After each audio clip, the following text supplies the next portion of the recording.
প্রোটিনে ভরপুর, হজম শক্তি বৃদ্ধি করে, ওজন নিয়ন্ত্রণ করে, রোগ প্রতিরোধ ক্ষমতা বাড়ায় আর ত্বক ও চুলের স্বাস্থ্য বজায় রাখে এই মুসুরির ডাল। আসসালামু আলাইকুম, welcome to my channel Parvez kitchen. Parvez কিচেনে আপনাদেরকে অনেক অনেক অভিনন্দন। আশা করি আপনারা সবাই ভালো আছেন। আলহামদুলিল্লাহ, আমিও ভালো আছি। আজকে আমি নিয়ে এসেছি একদম সহজ, সুস্বাদু আর পুষ্টিকর মুসুরির ডালের রেসিপি। এই ডালের রেসিপি শুধু ভাতের সঙ্গেই নয়, রুটির সঙ্গেও কিন্তু খেতে দারুণ লাগে। তাহলে চলুন তো দেখি কিভাবে অল্প উপকরণ দিয়ে এই দুর্দান্ত পুষ্টিকর মুসুরির ডালের রেসিপি তৈরি করি। মুসুরির ডালের রেসিপি তৈরি করার জন্য আমি নিয়ে নিয়েছি মুসুরির ডাল। এই ডাল আমি 2 ঘন্টা আগে পানিতে ভিজিয়ে দিয়েছিলাম, তারপর পরিষ্কার করে ধুয়ে আমি ছেঁকে নিয়েছি। এখন পেস্ট করে নেব। তার জন্য নিলাম একটা মিক্সার জার, মুসুরির ডাল এখানে দিয়ে দেবো এবং খুব ভালো করে আমি এটা পেস্ট করে নেব। একদম কিন্তু ড্রাই করে পেস্ট হতে হবে, কোনোভাবেই কিন্তু এখানে পানি দেবো না। খুব ভালোভাবে পেস্ট করা হয়ে গেছে। একটা পাত্র নিয়ে নিলাম, মুসুরির ডাল আমি এই পাত্রের মধ্যে নিয়ে নেব। এইভাবে ঠিক পেস্টটা করে নিতে হবে। এখন এই মুসুরির ডালের মধ্যে দিয়ে দেবো স্বাদ অনুযায়ী লবণ, চিলি ফ্লেক্স, কাঁচা লঙ্কা আর ধনেপাতা। স্পুন দিয়ে সমস্ত উপকরণ খুব ভালো করে আমি মিক্স করে নেব। এটা কিন্তু খুব ভালো করে ফেটাতে হবে, মানে এই ফেটানোর উপরেই কিন্তু ডিপেন্ড করছে বড়াগুলো কতটা সুন্দর হবে। তো যত বেশি এটাকে ফেটানো হবে বড়াগুলো সফট হবে এবং খেতেও কিন্তু অনেক সুন্দর হবে। তো এইভাবে কিন্তু খুব ভালো করে ফেটে নিতে হবে। এখন আমি এর মধ্যে দিয়ে দেবো একটা ফেটানো ডিম। ডালের মধ্যে দিয়ে দিলাম। একইভাবে আমি আবারও কিন্তু খুব ভালো করে ডাল আর ডিম ফেটে নেব।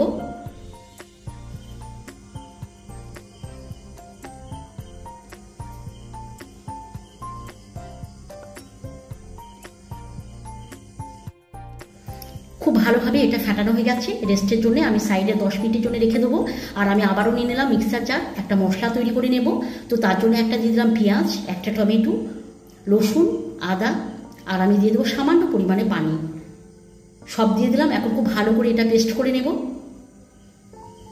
খুব ভালো করে মশলাটা আমি পেস্ট করে নিয়েছি। একটা ছোট্ট করে বাটি নিয়ে নিয়েছি, এই বাটির মধ্যে মশলাটা নিয়ে নিলাম।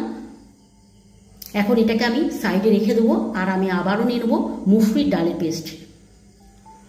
আমি আবারও কিন্তু স্পুন দিয়ে এটাকে কিন্তু খুব ভালো করে ফেটে নেব।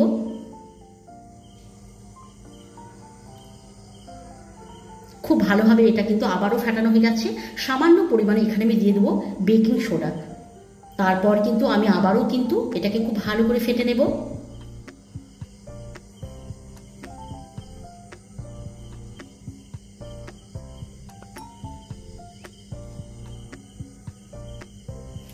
খুব ভালো করে ফেটানো হয়ে গেছে। এটাকে সাইডে রেখে দেবো।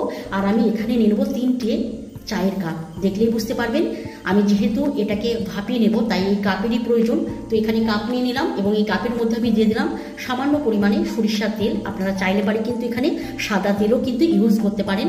তো তেল আমি দিয়ে দিয়েছি। এখন খুব ভালো করে প্রত্যেকটি কাপ আমি তেল দিয়ে ব্রাশ করে নেব, ঠিক এইভাবে যেভাবে আপনারা দেখতে পাচ্ছেন ব্রাশ করে নিয়েছি। এখন মুসুরির ডালের পেস্টটা এই কাপের মধ্যে ঠিক এইভাবে দিয়ে দেবো। এটা পুরোটা কিন্তু কভার করব না, একটু ফাঁকা রাখবো। তার কারণ এই মুসুরির ডাল যখন আমি ভাপাবো তখন কিন্তু অটোমেটিকলি এটা কিন্তু অনেকটাই ফুলে যাবে। তাই আমি কিন্তু এইভাবে কিন্তু অল্প কাপটা ফাঁকা করে রাখবো। দেখলেই বুঝতে পারবেন কিভাবে আমি এটা তৈরি করে নিলাম। স্পুন দিয়ে আমি ঠিকঠাক করে নেব। এগুলোকে এখন ভাপিয়ে নেব। তার জন্য কিন্তু আমি অলরেডি কড়াই বসিয়ে দিয়েছি, পানিও দিয়ে দিয়েছি, পানি গরম হয়ে গেছে। দেখলেই বুঝতে পারবেন কিন্তু কিভাবে আমি এটাকে তৈরি করে নিচ্ছি। এখন এই পানির ওপরে আমি একটা ছিদ্রযুক্ত পাত্র দিয়ে দেবো যাতে খুব সহজে এগুলো ভাপানো হয়। তারপর এই পাত্রের উপরে আমি কাপগুলো দিয়ে দেবো এবং একটা ঢাকনা দিয়ে ঢেকে একদম হাই ফ্লেমে আমি 15 মিনিট এগুলোকে ভাপিয়ে নেব। এই ছিদ্রটা ছিল, এটাকে প্রথমেই আমি পেপার দিয়ে বন্ধ করে দিয়েছি যাতে ভেতরকার হাওয়া বাইরে বেরিয়ে না আসে। 15 মিনিট পর বন্ধুরা আমি চলে এলাম আর আপনাদেরকে দেখে দেবো এটা কতটা তৈরি হলো। দেখুন এটা কিন্তু পুরো কাপটা কিন্তু কভার করে নিয়েছে, দেখলে বুঝতে পারবেন। এবার পুরোপুরি তৈরি হয়ে গেছে কিভাবে বুঝবো, তাহলে এইভাবে একটা স্টিক নিয়ে নেবো, ঠিক মিডিলে এইভাবে দিয়ে দেবো। আর স্টিকের মধ্যে কোনো কিছু যদি না লেগে থাকে তাহলে জানতে হবে এটা পুরোপুরি ভেপে গেছে, এটা তৈরি হয়ে গেছে। ঠান্ডা করার পর আপনাদেরকে দেখাচ্ছি। ঠান্ডা করে নিয়েছি। এখন আমি একটা স্পুন নিয়ে নেবো, ঠিক উল্টো দিকটা এইভাবে আলতো হাতে আমি চারিপাশটা এভাবে কিন্তু ছাড়িয়ে নেব। তারপর কাপটাকে উল্টো করে হাতের তালুর মধ্যে এইভাবে দেব এবং খুব আলতো হাতে এটাকে আমি বের করে নেব, ঠিক এইভাবে যেভাবে আপনারা দেখতে পাচ্ছেন। আশা করি আপনাদের বুঝতে কোনো রকম অসুবিধা হয়নি। তারপরেও যদি আপনাদের কোনো রকম বুঝতে প্রবলেম হয় আমাকে অবশ্যই কমেন্ট করবেন, আমি যথারীতি চেষ্টা করব আপনাদের সমস্ত কমেন্টের উত্তর দেওয়া। একইভাবে সবগুলো আমি ছাড়িয়ে নেব। সবগুলো ছাড়িয়ে নিয়েছি, একটা প্লেটের মধ্যে আমি নিয়েও নিয়েছি। এখন এগুলোকে কিন্তু আমি স্লাইস করে কেটে নেব।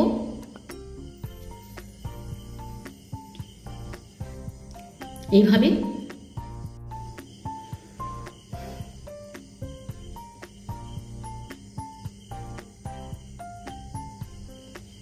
সবগুলো একইভাবে আমি কেটে নেব। কতটা সুন্দর লাগছে দেখলেই বুঝতে পারবেন।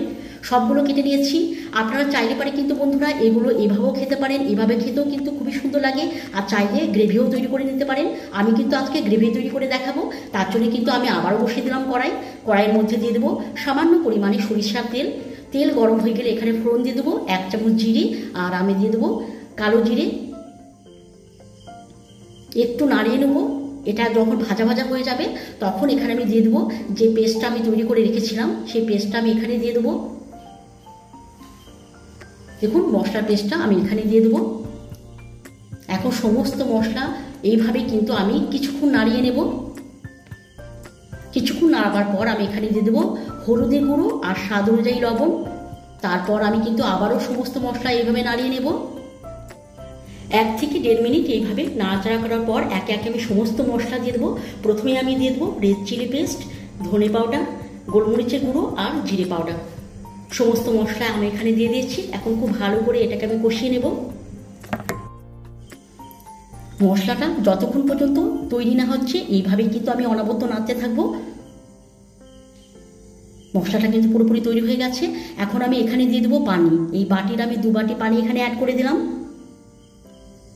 তারপর খুন্তি দিয়ে এটাকে আমি নাড়িয়ে দেবো এবং ঢাকনা দিয়ে ঢেকে একদম হাই ফ্লেমে এটাকে আমি বয়েল করে নেব। দেখুন গ্রেভিটা কিন্তু বয়েল হয়ে গেছে। এখন মুসুরি ডালের যে স্লাইস করা বড়াগুলো আমি তৈরি করে রেখেছিলাম একটা একটা করে এইভাবে আমি দিয়ে দেবো। একবার খুন্তি দিয়ে নাড়িয়ে দেবো এবং ওপর থেকে আমি দিয়ে দেবো কিছুটা ধনেপাতা। তারপর এখানে আমি দিয়ে দেবো ঢাকনা। একদম লো ফ্লেমে আমি এটাকে কিন্তু উল্টে পাল্টে আরও কিন্তু 2 মিনিট আমি রান্না করে নেব।